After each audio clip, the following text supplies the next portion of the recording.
Bueno, eh, finalmente vamos entonces a hablar de el proceso básico de la memoria y qué función tiene la memoria para los seres humanos. Eh, yo considero que la memoria tiene para los seres humanos, es una realidad para los seres humanos muy fascinante y a la vez es muy compleja.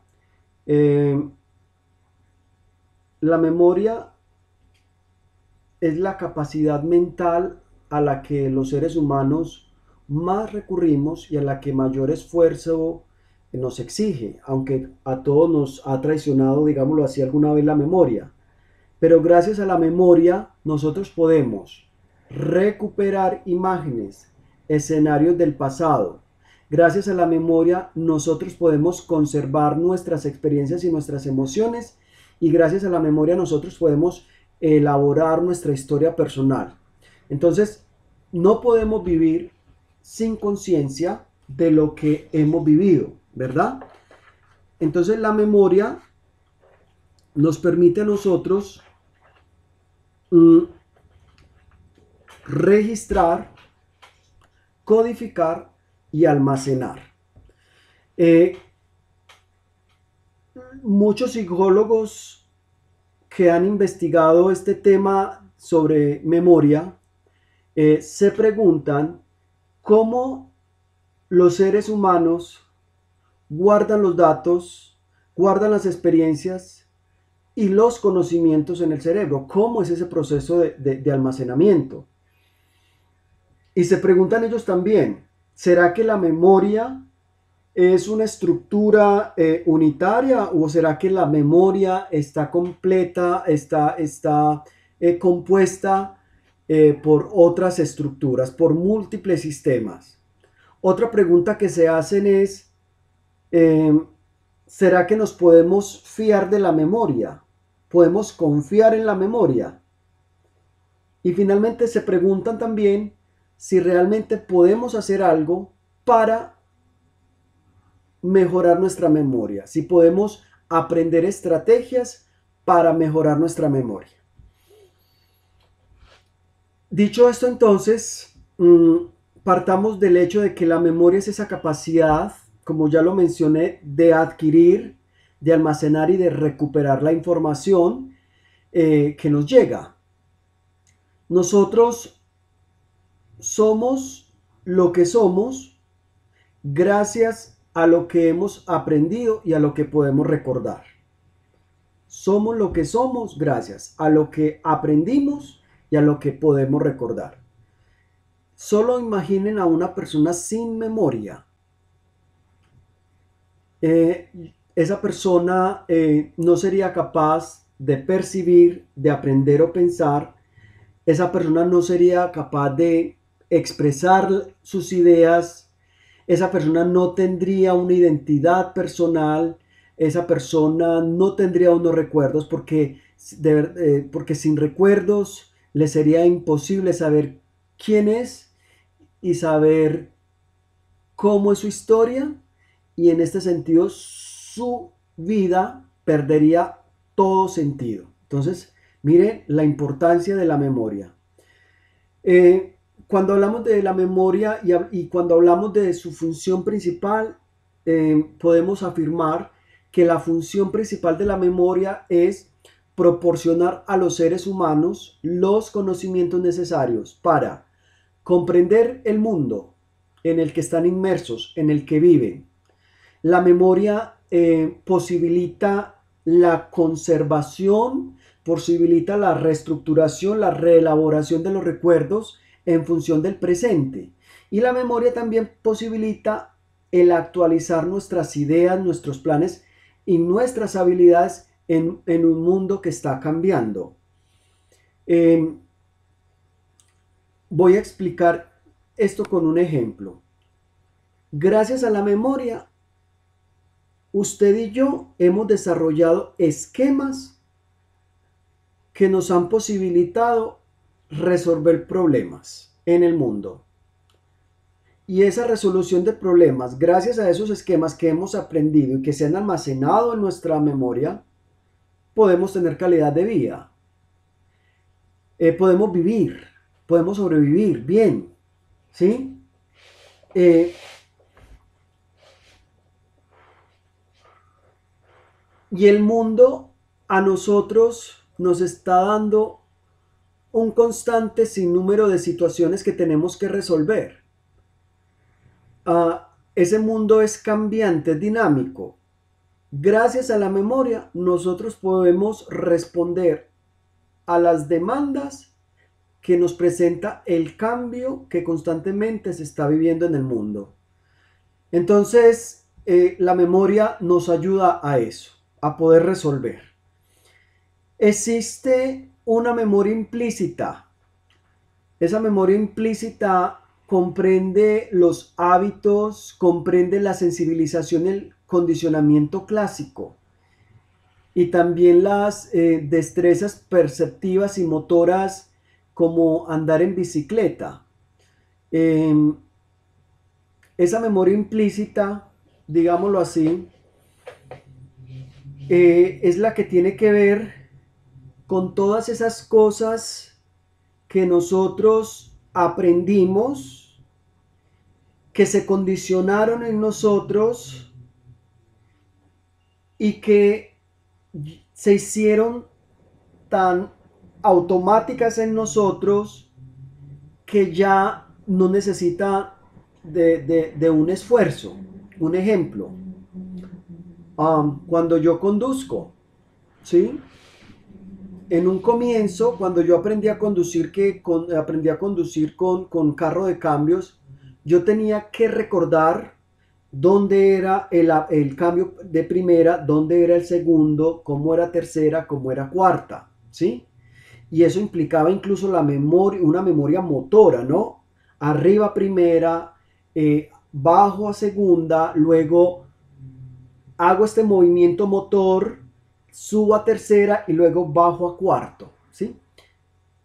Pero a medida que esto se fue haciendo un hábito y con la práctica y con la práctica y con la práctica, yo ya no necesito en el momento de conducir un carro de cambio, yo ya no necesito de pronto el esfuerzo tan grande que hacía cuando apenas estaba conduciendo, ¿verdad?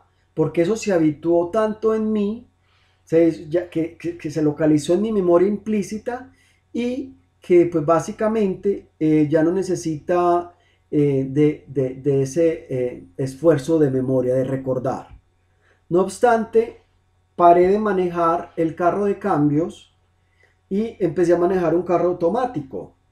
Entonces viene la pregunta, ¿será que se me olvidó manejar el carro de cambio? ¿Será que si yo, después de estar manejando un carro automático por 5 años, tomo un carro automático, qué voy a hacer? ¿Sabré manejarlo? Y la respuesta es sí, claro, por supuesto, porque lo he memorizado, al igual que la bicicleta. Muchos de ustedes montaron bicicleta de pequeños y nunca más volvieron a montar, pero esa memoria implícita les permite a ustedes que si toman una bicicleta puedan empezar a andar en ella como si nada, como si hubiera sido ayer que la tomaron, porque es que fue algo que ya se quedó grabado en su memoria implícita. Entonces, en el caso mío con el carro, pues yo simplemente tendré que hacer un muy breve ejercicio. A esta es primera, a esta segunda, a esta es tercera, a esta es cuarta. Cuando vaya a meter el cambio, simplemente lo que hago es apretar el clutch y meto el cambio. Entonces, gracias a mi memoria implícita, que son que es como el primer tipo de memoria que existe. Y está el otro tipo de memoria que es la memoria explícita, ¿sí? Esa memoria explícita incluye los recuerdos conscientes sobre personas, sobre lugares y sobre objetos y acontecimientos, ¿verdad? En esa memoria explícita yo ya sí necesito entrar en conciencia, digámoslo así, yo ya sí necesito hacer, digámoslo así, un proceso de, de, de, de codificación, ¿sí? Para poder volver a sacar eso que está almacenado y volverlo a traer al presente de una manera consciente. Entonces mire que aquí yo ya sí necesito hacer un proceso mucho más consciente de, de, de esos recuerdos de esas personas, de esos lugares, objetos y acontecimientos. Por ejemplo, cuando ustedes estudian, ¿sí? Eh, ustedes almacenan la información en primer lugar a corto plazo, ¿verdad? Que son también como los dos tipos, que hay memoria a corto plazo y memoria a largo plazo. A corto plazo, pues ustedes podrán estudiar y presentar muy bien el examen. ¿Y qué tendrán que hacer? Evocando esta memoria explícita, pues ustedes tendrán que hacer un esfuerzo sobre, venga, ¿dónde fue que yo estudié esto? ¿Dónde lo vi? ¿Cómo lo leí? ¿Cómo lo escribí? ¿Qué fue lo que cómo empiezan a recordar cómo el profesor explicó el concepto, etcétera, etcétera, etcétera, ¿verdad? Eh, entonces, a eso nos referimos con esa memoria explícita. Eh, la memoria humana se puede investigar desde el punto de vista neuropsicológico y en este punto de neuropsicológico podemos ver que hay unas estructuras cerebrales que están asociadas a la memoria. Eh, o podemos estudiar la memoria como un proceso psicológico, que es como lo estamos haciendo nosotros, como una estructura o como un proceso mental, como un proceso psicológico básico. Desde este segundo punto de vista, desde este punto de vista psicológico, podríamos considerar a las personas como procesadores de información, ¿sí?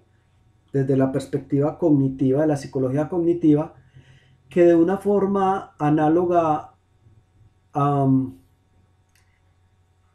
ordena, codifican y conservan y recuperan la información. Eh, nos diría pues como que la psicología cognitiva, que la memoria es eso, ¿no? Que es el proceso de registrar, de codificar, de almacenar y después de recuperar. Eh, la investigación neuropsicológica nos muestra algo, y es que la memoria no es una sola estructura, no es una estructura unitaria, sino que la memoria está compuesta de varios sistemas interconectados y cada uno de estos sistemas con propósitos. Entonces, por ejemplo, cuando la memoria falla y aparece la amnesia, se pierde alguna memoria. Puede ser la implícita o incluso puede ser la explícita. Pero hay otras que se mantienen intactas, ¿sí? Puede ser que yo olvide lo que sucede a corto plazo, mi memoria a corto plazo, tenga amnesia de lo que sucede a corto plazo y almacene y recuerde lo que tengo a largo plazo, ¿verdad? El problema de la memoria es que no siempre se comporta como quisiéramos y a veces sigue su propio programa, guarda información que no necesitamos y como si quisiera, digámoslo así, incomodarnos, olvida cosas que nos gustaría recordar. Entonces, a medida que se alarga la existencia humana, la fragilidad de la memoria se hace más evidente, ¿verdad? Y es entonces cuando aquí empiezan a aparecer los procesos de demencia senil, situaciones como el Alzheimer, etcétera, que nos van precisamente hablando de cómo la fragilidad de la memoria se va haciendo más evidente y cómo se va perdiendo. Entonces, vuelvo a reiterar, aparecen los trastornos del cerebro como el Alzheimer o la demencia senil, que van progresivamente destruyendo las facultades mentales, de una manera muy especial la memoria. Eh, ¿Cuáles son esos procesos básicos de la memoria?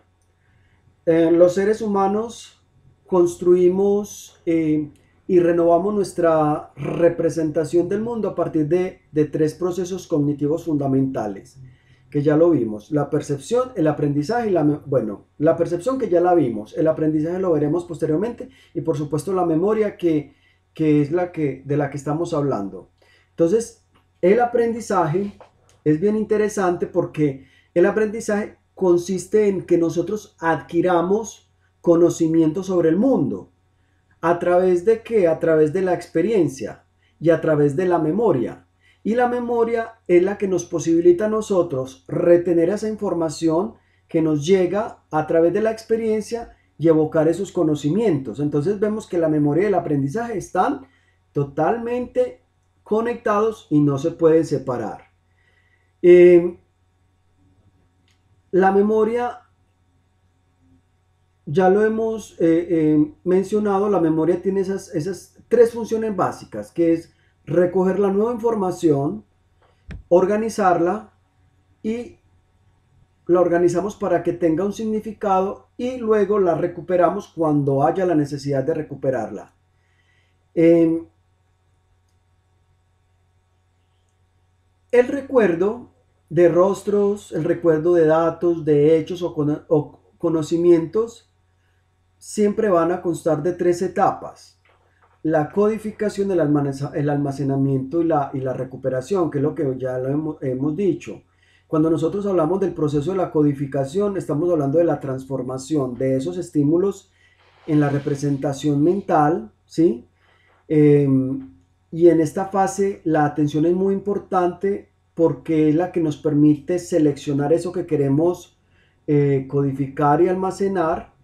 Y también en esta fase es muy importante el esfuerzo que nosotros tengamos al hacer el procesamiento de esos estímulos. Luego aparece el almacenamiento y consiste precisamente en retener esos datos en la memoria para utilizarlos posteriormente, ya sea a corto o a largo plazo. Y luego viene la recuperación, que es la forma en que las personas accedemos a esa información que almacenamos en la memoria, a corto plazo o a largo plazo. Esta recuperación puede ser de manera espontánea, cuando simplemente los recuerdos surgen de forma casual o voluntaria. Habrán otros momentos en los cuales sí tendremos que realizar un esfuerzo más grande para poder recuperar esa información que está almacenada. La memoria está, podemos decirlo así, estructurada de la siguiente manera. Tenemos una memoria sensorial, que básicamente la memoria sensorial registra las sensaciones y permite que reconozcamos las características físicas de los estímulos, gracias a la memoria sensorial. Luego aparece la memoria a corto plazo, que guarda la información que necesitamos en el presente, y luego está la memoria a largo plazo, que conserva nuestros conocimientos del mundo para utilizarlos posteriormente. Digámoslo así, en nuestra base de datos permanentes. La memoria a largo plazo nos permite tener una base de datos a la que podemos acceder en un momento o en una circunstancia X. Estas estructuras consideran los autores que no son estructuras fijas, sino que son etapas sucesivas del procesamiento de la información, la cual después de llegar a largo plazo se puede recuperar y se puede utilizar.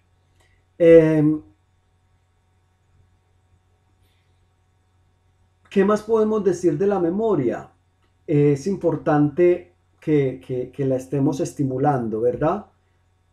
Porque pues si bien hay información que nosotros almacenamos y fácilmente recuperamos, es importante también que nosotros llevemos a cabo estrategias para poder recuperar desde nuestra base de datos con más facilidad y, entre comillas, con menos esfuerzo, eso que ya está almacenado, en este caso como a largo plazo.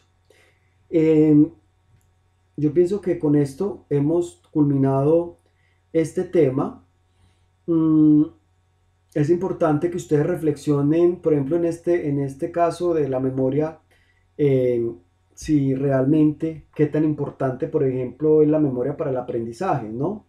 Que es una de las preguntas que yo les pedí a ustedes que analizaran y que respondieran, lo cual yo pienso que ya a lo largo de esta exposición ya se ha hecho muy evidente. pero yo los invito a que hagan ese proceso de reflexión y por qué es importante la memoria para el aprendizaje. Eh, bueno chicos, espero pues que esta clase, que fue un poco larga, eh, les sirva de algo y les permita adquirir muchos elementos para trabajar en ese taller que tienen que trabajar y por supuesto pues que tengan una comprensión global de la conducta, de cómo la conducta es influida por el cerebro y por el sistema endocrino, que tengan un conocimiento pues básico de, de, de, de, de, de esas bases, valga la redundancia, fisiológicas de la conducta, y que también puedan ya también tener una comprensión de esos primeros tres procesos cognitivos básicos que vimos en esta clase, como son la sensación, la percepción y la memoria, y que ustedes también con el trabajo que están haciendo en equipo pues podrán entender, ya pueden llegar a comprender mucho mejor. Gracias, hasta pronto.